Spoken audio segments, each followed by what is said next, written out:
السلام عليكم ورحمة الله وبركاته. أهلا بيكم شباب جريد 6 مع مسك الختام مع آخر يونت من منهج يونت 5 واللي بنتكلم فيها على الجرامر. زي ما اتعودنا مع بعض يا شباب من أول يونت، من أول ما بدأنا شرح المنهج باليونتس كلها، متعودين إن احنا نشرح كل يونت في فيديوهات منفصلة، يعني كل الليسن في فيديو، وبرضه هنشرح الجرامر في فيديو منفصل عشان ياخد حقه بالشرح ونفهمه ونتدرب عليه كويس جدا. هنتكلم النهارده بقى يا شباب على الجرامر الخاص بيونت 5، وهنا بنتكلم عن قاعدة مهمة جدا ولا يخلو منهج تعليمي منها، قاعدة الماضي البسيط. احنا خدنا في يونت 1 البريزنت سيمبل، هنا بقى بنختم المنهج في يونت 5 بالباست سيمبل الماضي البسيط. واتفقنا قبل كده ان انا عندي اي زمن لازم اعرف فيه 4 حاجات. لازم اكون عارف شكل الفيرب في الاثبات، شكل الفيرب في النفي، السؤال والكي ووردز. اهم حاجة عندي يا شباب الكي ووردز. رقم 4 الكلمات الدالة على الزمن، الكلمات اللي بتحدد لي الجمله دي في زمن المضارع ولا الماضي ولا المستقبل. فاحنا عندنا النهارده الباست سامبل الماضي البسيط. اهم حاجه عندي اعرف الكي ووردز والكلمات الداله على الماضي، زي كلمه ايه يا شباب؟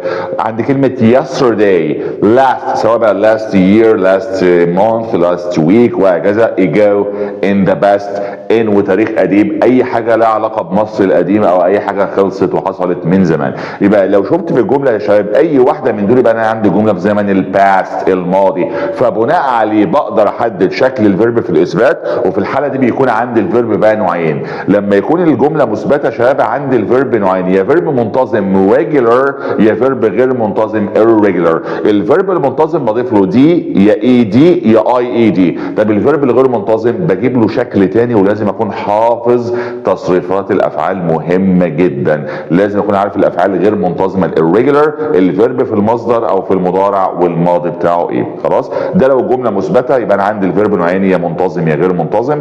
النفي عندي نفي didn't والمصدر. انا كنت في المضارع بنفي don't و doesn't، هنا بقى في الماضي هنفي didn't وبعديها مصدر. انا كنت في المضارع بسال بدو و does، هنا بقى في الماضي هسال بدid. يبقى انا في الماضي النفي didn't والمصدر، السؤال did والمصدر. طب لو ما فيش عندي فيرب مصدر يا شباب وجاب لي بين قوسين بي هنا بقى عندي بتبقى يا was يا were. طالما الجمله ماضي وجاب لي بي بنخليها ايه؟ يا was مع المفرد يا were مع الجمع. خلاص كده يا شباب، ده بالنسبه للباست سيمبل. يلا بينا على البورد بقى نشرح الكلام ده، هناخد اكزامبلز وناخد اكسرسايز او اكزامبلز من الكتاب البوك. اوكي طيب احنا دلوقتي بنتكلم على الجرامر الخاص بيونت 5 من جريد 6، واللي بنتكلم عن زمن الباست سامبل الماضي البسيط. وقلنا اهم حاجه عندي ايه يا شباب؟ الكي ووردز، الكلمات الداله على الزمن. الكي ووردز لازم اكون عارف الكلمات الداله على الماضي عشان بناء عليها اقدر احدد الزمن. عندي الكلمات الداله على الماضي يا شباب، عندي yesterday امبارح. عندي بقى كلمة last، خلاص كده، سواء بقى last year، last week، last month، last night، ايا كان. كلمة ago، كلمة in the past في الماضي. عندي لو in وتاريخ قديم، يعني مثلا in 2010 اي تاريخ قديم بقى. لو اي حاجة ليها علاقة بالancient ايجيبت، مصر القديمه او المصريين القدماء، يبقى انا عندي الجمله في زمن الماضي فبقدر احدد الفيرب شكله ايه. خلاص كده يا شباب؟ طيب يبقى انا دلوقتي عرفت ايه هي الكي ووردز، خلاص، اللي قدرت احدد منها شكل الفعل. طيب نبدا بقى نقسم البورد جزئين. عندي هنا بقى الفعل عندي يا منتظم يا غير منتظم. عندي هنا فيرب regular يعني منتظم، او فيرب irregular يعني غير منتظم. خلاص كده يا شباب؟ طيب irregular او regular. لو الفيرب عندي منتظم يا شباب بيكون اخره او نهايته دي او اي دي او اي اي دي. خلاص كده يا شباب؟ طيب الدي لو الفيرب اخره ايه مثلا بنضيف له دي. خلاص كده؟ طيب لو الفيرب مفيش اخره ايه بنضيف له اي دي. طيب الاي اي دي امتى بقى يا شباب؟ هنا لو الفيرب اخره واي، بس بشرط الواي يكون قبليها ساكن.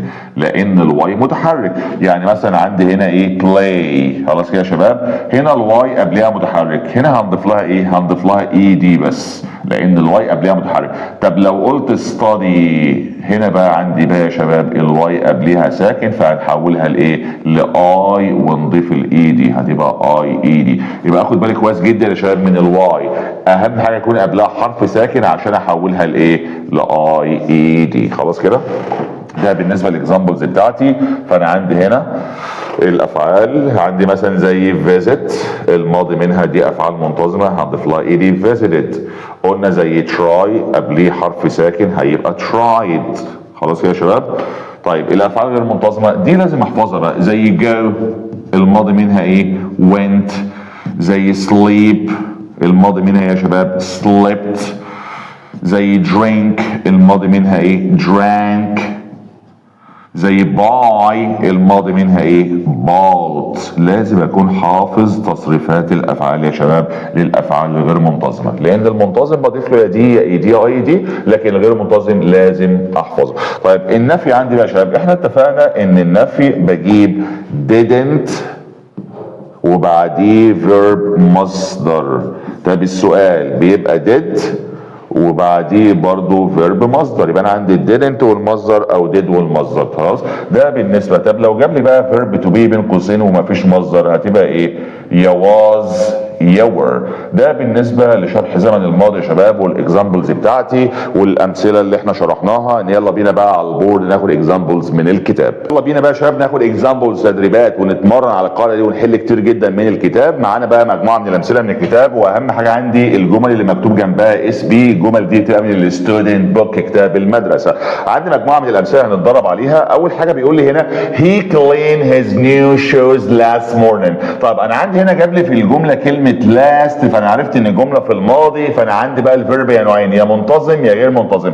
طب الفيرب كلين هنا يا شباب، هنا الفيرب منتظم بياخد ايدي عادي، فهقولها ايه؟ بدل ما هي كلين هتبقى كلين. طيب the teacher not be at the library yesterday. عندي بقى هنا كلمه yesterday في الماضي، فانا عندي هنا بقى الجمله ماضي، فهنا جاب لي كلمه بي، وقلنا بي بقى لما تكون الجمله ماضيه هتبقى يا was يا اما were. طب جاب لي هنا not، هنا بقى not هتبقى عايز النفي، يبقى هنا هتبقى يا اما wasn't يا اما weren't. خلاص كده يا شباب، يبقى انا عرفت ان هنا الجمله ماضي من yesterday وجاب لي كلمه بي، فبي هتبقى يا was يا were. طب النوت يعني عايز النفي تبقى يا wasn't يا were. طب التيتشر هنا يا شباب مفرد ولا جمع؟ لا مفرد، يبقى هتاخد ايه؟ wasn't، يبقى هتاخد wasn't. the teacher wasn't at the library. طيب they have dinner ago، هنا عندي كلمه ago يعني ماضي، يبقى الماضي من have هيبقى ايه؟ هتبقى had. they had dinner an hour ago. طيب do you enjoy the trip last night؟ هنا سؤال وجايب لي كلمه last، يبقى سؤال في الماضي، الماضي مش بنسال بدو بنسال بديد، يبقى هتبقى did you enjoy. طيب هنا عندي سؤال برضو بادئ بديد وجايب لي في الاخر yesterday، فانا اتفقت ان did في السؤال ودidn't في النفي بجيب بعديها مصدر، يبقى بدل ما هي finished هنحذف الاي دي وهتبقى ايه؟ هتبقى finish في المصدر. طيب حازم بي وفي الاخر عندي yesterday، اتفقنا لما يجيب لي بي والجمله ماضي هتبقى يا was يا were. طب حازم مفرد هتاخد ايه؟ حازم was. طيب we have a great وعند كلمه last الجمله ماضي، الماضي من have يا شباب had. طيب نهى ان جميله make pizza last night، عندي هنا كلمه last يعني ماضي، فانا عندي هنا الجمله ماضي، الماضي من make ده فيرب غير منتظم ما بضيفلوش الاي دي هيبقى made. طيب he didn't went، اتفقنا ان didn't في النفي بجيب بعديها المصدر. طب المصدر من وانت هيبقى ايه؟ go.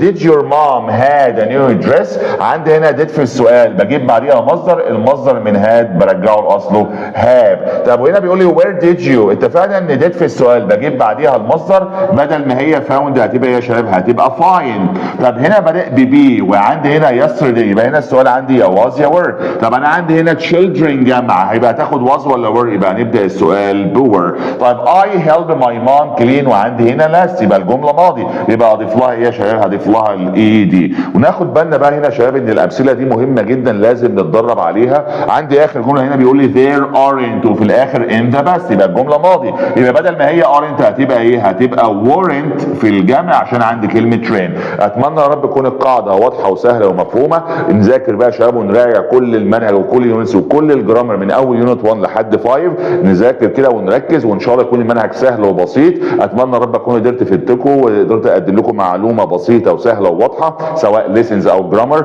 بالتوفيق يا رب، ويا رب دايما موفقين. انا احمد صلاح and thank you so much.